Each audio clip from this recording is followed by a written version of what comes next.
Olá! Paz seja convosco.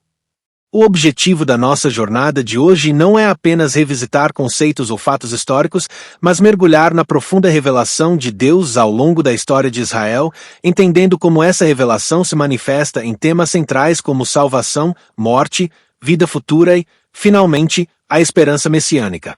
Muitas vezes, o Antigo Testamento pode parecer um livro distante, cheio de regras, sacrifícios e histórias que, à primeira vista, parecem desconectadas da nossa realidade. No entanto, o que a teologia do Antigo Testamento nos mostra é que ele é, na verdade, um livro em progresso. É a narrativa da salvação, que avança passo a passo, revelando o caráter imutável de Deus, sua misericórdia e seu plano redentor. Vamos entender como os conceitos de salvação e redenção, que em um primeiro momento eram ligados à libertação nacional e física, evoluíram para uma compreensão mais espiritual e pessoal. Analisaremos o papel dos sacrifícios não como um pagamento por pecados, mas como um instrumento pedagógico para aprofundar a compreensão do arrependimento e da graça. Abordaremos a visão de morte e do Sheol, desmistificando a ideia de que o Antigo Testamento não tinha esperança para a vida futura, e veremos como essa esperança foi gradualmente revelada até apontar para a ressurreição. Por fim, culminaremos na esperança messiânica, a promessa de um ungido que não apenas restauraria o reino de Israel, mas traria salvação eterna para toda a humanidade. Este curso é um convite para enxergar o Antigo Testamento como a primeira parte da história cristã, um alicerce sólido que aponta diretamente para Jesus Cristo. Ele é a chave para nossa compreensão plena da Bíblia como um todo.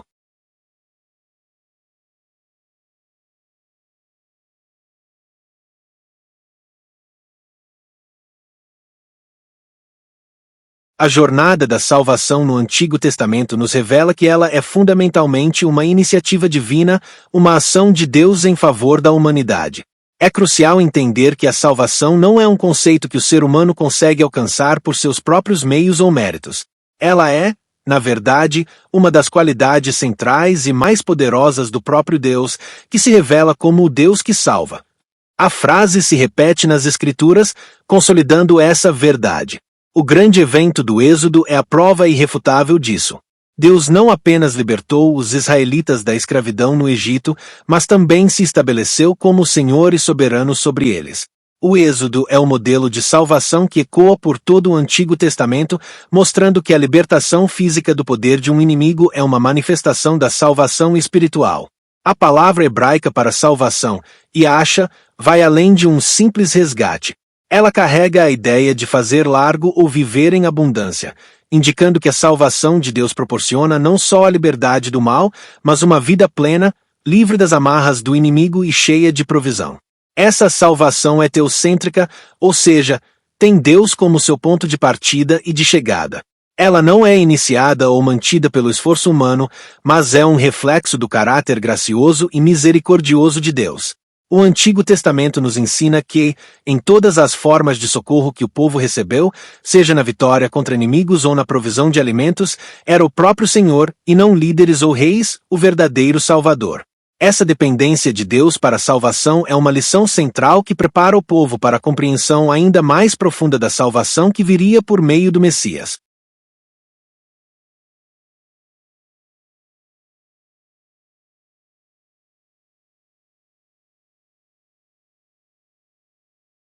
A teologia do Antigo Testamento desmistifica a ideia de que a salvação era um sistema de méritos conquistado por meio de obras humanas. Esse é um equívoco comum. Os sacrifícios, por exemplo, não eram um pagamento pelos pecados, mas uma forma de se aproximar de Deus, indicando a necessidade de arrependimento e a gravidade da ofensa contra um Deus santo. O texto bíblico, especialmente através da voz dos profetas, revela que a verdadeira salvação sempre foi alcançada pela fé e pelo arrependimento. A fé, conforme descrito em Hebreus, é o único meio de agradar a Deus, e essa verdade já estava presente nos relatos de personagens como Abraão, cuja fé lhe foi imputada como justiça. O arrependimento, por sua vez, é a resposta necessária a essa fé. Não se trata de uma mera tristeza superficial pelo erro cometido, mas de uma profunda mudança de mente e direção, um voltar-se do pecado para Deus. Os profetas criticavam veementemente a prática de rituais e sacrifícios desacompanhados de um coração genuinamente transformado. Deus deixou claro que valorizava mais um coração compungido e contrito do que o holocausto. O arrependimento era a condição para a restauração da aliança e para o perdão, pois demonstrava uma compreensão autêntica da natureza do pecado e um desejo sincero de abandoná-lo. Portanto, a salvação no Antigo Testamento sempre foi, em sua essência, um ato de graça divina, recebido pela fé e evidenciado pelo arrependimento. Quando analisamos o sistema sacrificial do Antigo Testamento, é fundamental evitar a ideia equivocada de que os sacrifícios funcionavam como uma espécie de pagamento direto pelos pecados. O propósito de Deus ao instituir esse sistema era muito mais profundo e pedagógico. Ele reconheceu a fragilidade inerente à natureza humana e, em sua misericórdia, estabeleceu um caminho para que seu povo pudesse se aproximar dele, mesmo com suas falhas e transgressões. O objetivo principal não era simplesmente anular o pecado, mas educar o povo sobre a seriedade da ofensa contra um Deus santo. O ritual de oferecer um animal, de derramar seu sangue e de vê-lo ser consumido sobre o altar, servia como uma lição visual e emocional poderosa. Cada gota de sangue e cada fumaça subindo do altar reforçavam a verdade de que o pecado traz consigo o salário da morte. Era um lembrete constante da gravidade da transgressão e da necessidade de expiação. Além disso, os profetas consistentemente desafiavam a superficialidade do ritual quando este não era acompanhado por uma mudança sincera no coração. Eles declaravam que Deus se importava menos com a formalidade dos sacrifícios do que com o genuíno arrependimento do coração. A famosa frase de Oséias, "Eu quero misericórdia e não sacrifícios", ressalta que o ritual só tinha valor quando era a expressão externa de uma realidade interna de fé e contrição. Em suma, o sacrifício era um meio de expressar a fé e o arrependimento, um sinal visível de uma transformação interior que era o verdadeiro objetivo de Deus para seu povo. Para compreender o conceito de morte e vida após a morte no Antigo Testamento, é fundamental reconhecer que a revelação sobre o tema é progressiva e não tão detalhada quanto nos escritos do Novo Testamento. O ponto de partida é que a Bíblia hebraica não adota a noção filosófica grega de uma alma naturalmente imortal. A morte é vista como a cessação da vida, um retorno do corpo ao pó da terra. O destino comum a todos os mortos, tanto justos quanto ímpios, é o Sheol. O Sheol, termo hebraico que pode ser traduzido como sepulcro ou abismo, é um lugar de silêncio e esquecimento, onde a existência continua de forma atenuada. Não é um local de louvor a Deus nem de atividade consciente. Essa visão contrasta drasticamente com as crenças pagãs do Antigo Oriente Médio, que frequentemente viam o mundo dos mortos como um reino de divindades ou espíritos que poderiam ser consultados. Por isso, a lei mosaica proibia estritamente a prática de consultar os mortos, uma medida para proteger Israel da idolatria e das práticas necromânticas. A esperança do povo de Israel, nesse estágio da revelação, não se concentrava no destino individual após a morte, mas na continuidade do povo e no cumprimento das promessas de Deus na terra. A imortalidade era vista através da descendência e da memória mantida pela comunidade. Contudo, essa visão inicial não é o fim da história. A revelação progressiva continuará a se expandir, lançando as bases para uma compreensão mais completa da vida eterna e da ressurreição, que se manifestaria plenamente em Jesus Cristo. Embora a visão inicial de morte e do Sheol no Antigo Testamento possa parecer sombria, é importante notar a progressiva revelação de Deus, que introduz uma esperança robusta para o futuro. O Sheol não é o ponto final. A comunhão com Deus é mais forte do que a morte. O Salmo 16.10, por exemplo, expressa a convicção do salmista de que Deus não abandonará seu servo ao domínio da morte. Essa é uma fé notável que antecipa a vitória sobre o sepulcro. Essa esperança se torna ainda mais clara e explícita nos profetas. Isaías 26.19 é um texto impressionante que afirma que os vossos mortos viverão, e os meus cadáveres ressuscitarão. Esta não é uma mera metáfora, mas uma clara declaração de fé na ressurreição. O ponto culminante, no entanto, é o livro de Daniel, que fala de um tempo em que muitos que dormem no pó da terra ressuscitarão. Daniel 12.2 faz a distinção crucial entre o destino dos justos e dos ímpios, afirmando que alguns ressuscitarão para a vida eterna e outros para a vergonha e o desprezo eterno. Essas passagens são o ápice da revelação do Antigo Testamento sobre a vida futura. Elas demonstram que, Mesmo sem uma doutrina completamente sistematizada como a do Novo Testamento, a fé na vitória de Deus sobre a morte e na ressurreição já existia. Esses textos estabeleceram o fundamento teológico para a plena revelação da ressurreição de Jesus Cristo. Em essência, o Antigo Testamento não apenas lamenta a morte, mas também proclama uma esperança que a transcende.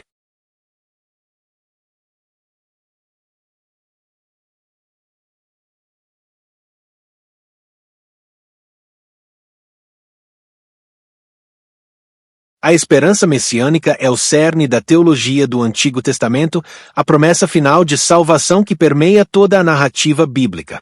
O termo hebraico Mashiach, ou Messias, significa ungido, um título inicialmente usado para reis, sacerdotes e profetas, que eram separados para um propósito divino. No entanto, o conceito evoluiu para se tornar a esperança de um rei definitivo. Esse Messias viria da linhagem de Davi e estabeleceria um reino eterno e universal. Essa crença é o fio condutor que une as promessas de Deus a Israel, começando já na primeira promessa de um Redentor em Gênesis 3:15. Ao longo dos séculos, essa esperança se aprofundou e se expandiu. Os profetas adicionaram camadas a essa figura, atribuindo-lhe títulos divinos como Emanuel, que significa Deus conosco, e Deus forte, indicando que Messias seria mais do que um simples líder político. Ele teria uma natureza divina, capaz de realizar uma salvação que transcenderia a esfera humana. A promessa de um novo Davi tornou-se particularmente significativa durante o exílio, quando o povo estava sem rei e sem terra. Essa esperança de um líder restaurador e de um reino eterno foi o que sustentou a fé de Israel nos períodos mais sombrios de sua história, mantendo viva a expectativa de que Deus cumpriria todas as suas promessas por meio de seu ungido.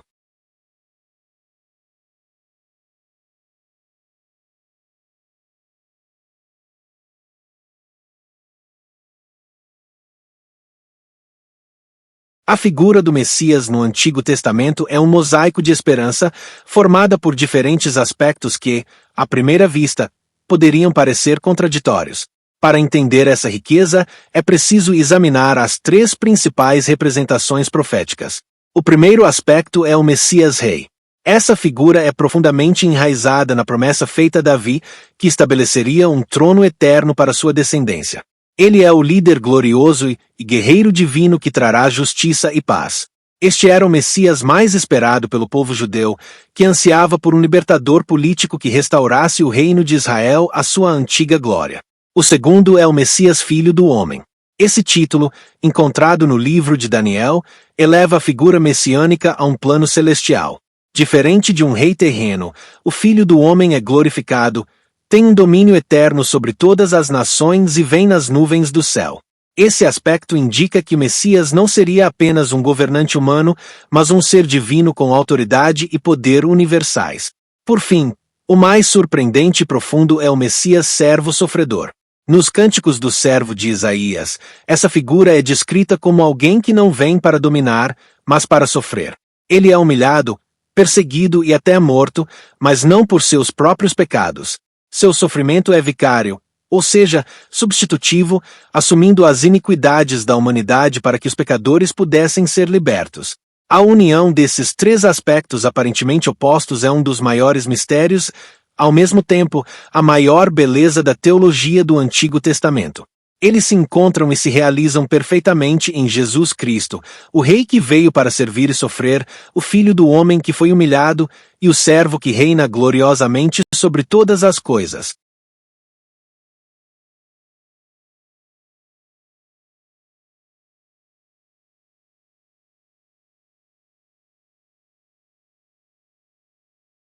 A figura do Messias servo sofredor representa a revelação mais profunda e surpreendente sobre a salvação no Antigo Testamento.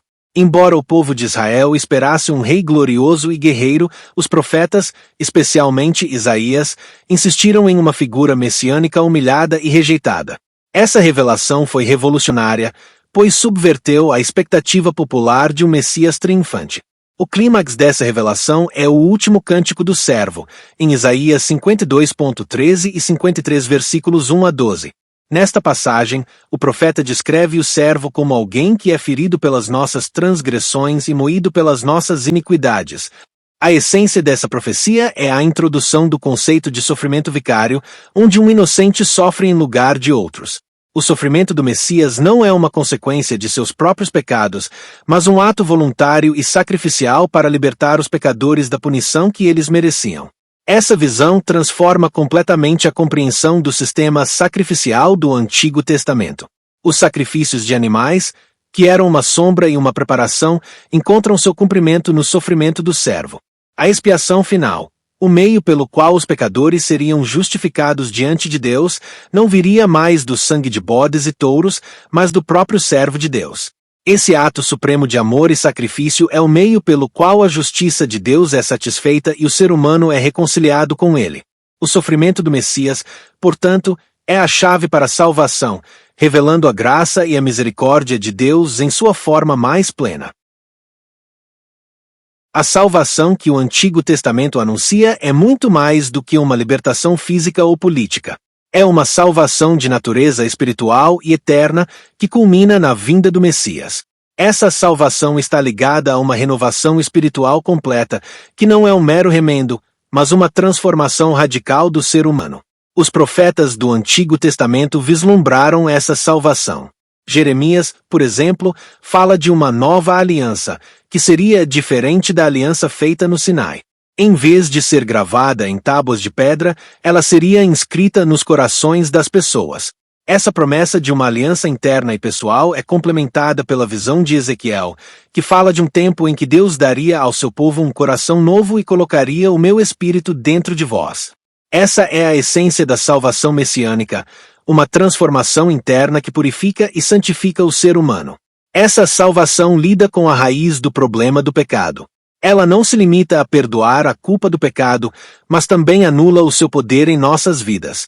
Os escritores bíblicos sabiam que o pecado trouxe a morte e o sofrimento para o mundo, e a salvação do Messias é a resposta definitiva de Deus a essa realidade. Ela não apenas restaura a comunhão com Deus, mas também purifica a nossa natureza pecaminosa. A salvação de Jesus é a consumação de todas as promessas de Deus e a resposta final e completa ao problema do pecado.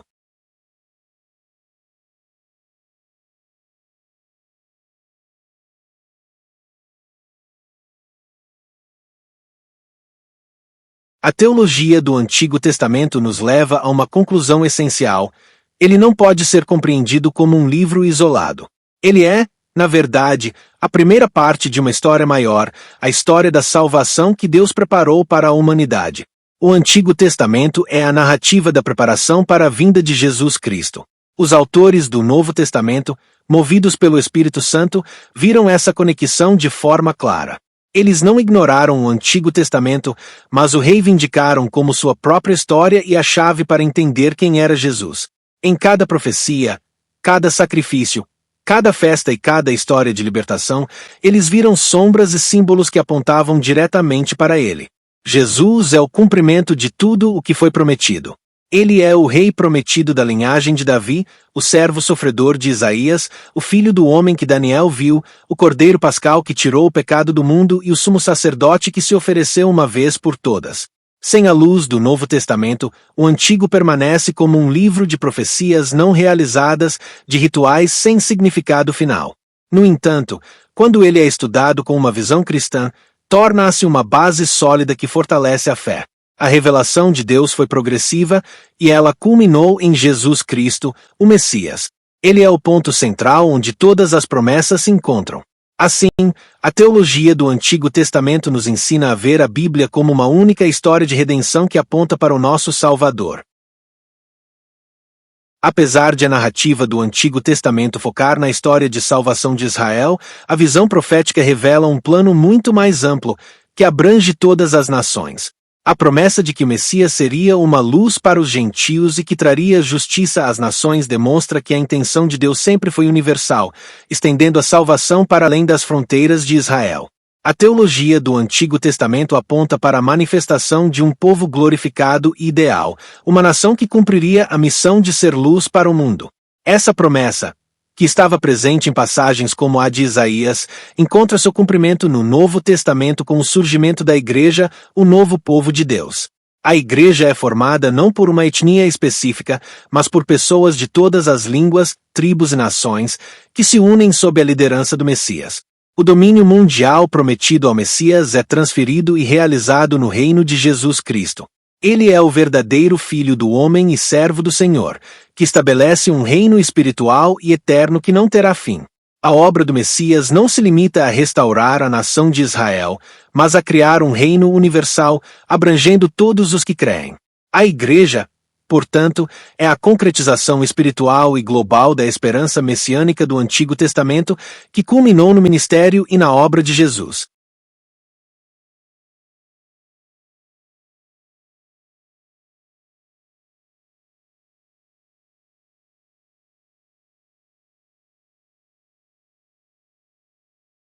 O estudo da teologia do Antigo Testamento não é apenas um exercício acadêmico, ele é de vital importância para a nossa vida de fé. Ele nos lembra que o Deus em quem cremos hoje é o mesmo que se revelou a Abraão, a Moisés e aos profetas. Seu caráter é imutável e sua fidelidade às suas promessas é inabalável. A compreensão do Antigo Testamento nos protege de interpretações superficiais da Bíblia e de heresias, pois ele estabelece os fundamentos da nossa fé. Aprendemos que a salvação, desde o princípio, é um dom da graça de Deus, recebido através da fé, e que o arrependimento é a resposta natural de um coração que foi tocado por essa graça. Ao vermos a evolução da esperança messiânica, nosso apreço por Jesus Cristo se aprofunda. Ele não é um herói acidental, mas o cumprimento perfeito de um plano que Deus traçou desde o princípio dos tempos. Cada profecia, cada tipo e cada sombra no Antigo Testamento apontam para ele. Em essência, o Antigo Testamento nos fornece a profundidade e o contexto necessários para entender a cruz, a ressurreição e o Evangelho em sua totalidade. Ele é a história de um Deus que, em seu amor e misericórdia, persegue seu povo e revela um plano de redenção que culmina no sacrifício supremo de seu Filho. Ao entender a Bíblia como uma única história, somos capazes de ver a fidelidade de Deus e a grandiosidade da obra de nosso Salvador em cada página. Chegamos ao fim da nossa jornada pela teologia do Antigo Testamento, mas, na verdade, estamos apenas começando a enxergar a riqueza e a profundidade que esses livros contêm. O que aprendemos hoje é que o Antigo Testamento não é um mero prólogo do Novo Testamento, mas a sua base, o seu alicerce. Ele nos apresenta um Deus que, em seu caráter soberano e imutável, decide salvar a humanidade caída. Vimos que a salvação, desde o início, é um ato de graça, recebido pela fé, e que o sistema sacrificial foi um meio pedagógico para ensinar sobre a seriedade do pecado e a necessidade de arrependimento. A esperança de vida após a morte, que no início era ofuscada por uma visão de Sheol, cresce e se fortalece até apontar para a ressurreição e a vitória final de Deus sobre a morte. E, no coração de tudo, está a esperança messiânica. O Messias não é apenas um líder humano, mas o cumprimento do rei, do filho do homem e do servo sofredor. Ele é a figura central em quem todas as promessas de Deus se encontram. Portanto, a teologia do Antigo Testamento nos mostra que a história da salvação é uma única e contínua narrativa que começa com a criação, passa pela queda e pela aliança com Israel e culmina na pessoa e na obra de Jesus Cristo. Ele é a chave para entendermos a totalidade da revelação divina. Que este estudo nos inspire a ler o Antigo Testamento com novos olhos, com o coração cheio de gratidão por um Deus que se revela progressivamente e que cumpre cada uma de suas promessas. Que possamos ver a fidelidade de Deus e a grandiosidade da obra de nosso Salvador em cada página da Bíblia. Oremos, Pai amado. Em nome de Jesus, nós te agradecemos por esta oportunidade de mergulhar na tua palavra. Obrigado por cada página do Antigo Testamento que nos revela quem tu és e o teu plano de salvação. Pedimos que o teu Espírito Santo ilumine as nossas mentes para que possamos compreender a profundidade e a beleza da tua revelação. Que a nossa fé não esteja baseada em um conhecimento superficial, mas na rocha da tua verdade que tu revelaste ao longo da história de Israel. Ajuda-nos a ver em cada profecia, em cada sacrifício e em cada ato de salvação a sombra da cruz de Jesus Cristo. Que possamos entender que a salvação é tua e que ela vem pela graça e pela fé através da obra perfeita do nosso Salvador.